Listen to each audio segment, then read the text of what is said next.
Jibo ditna bashtir telefona khwa bizivirinin. Please rotate your phone for a better view and experience.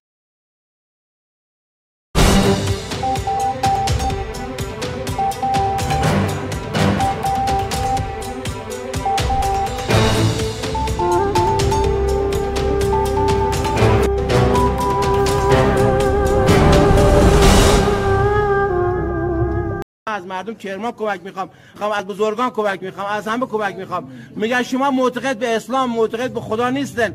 میگن شما معتقد به عدالت و حق و حقوق مردم نیستن. خواه حق منه که از این قضات و مسئولین دادگستری و دادگاه جیروف دادگستری کرمان بگیرن.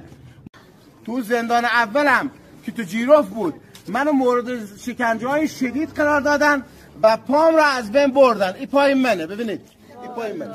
پای منو از کفشو بریدن، بالاشم بریدن. 19 روز اجازه حتی خوردن یه قرص نداشتم، حتی اجازه مداوام هم نداشتم و پای برهنه بدون کفش من راه می بردن. این مرحله اول پام از بین رفت، برای همیشه از بین رفت. میگن مفصل شارکوت.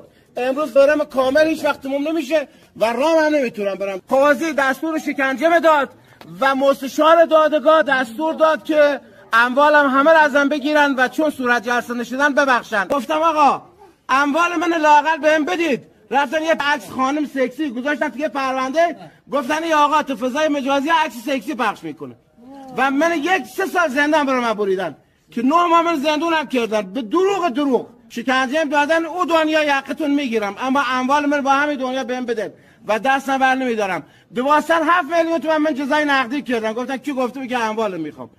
کارزار رو یه لطفی بکنه خود تو اقوام تو دوستان تو بچه‌ها تو هر چی امضاش بیشتر بفهمن یک سری گیر مندازن چی برای متشکرم.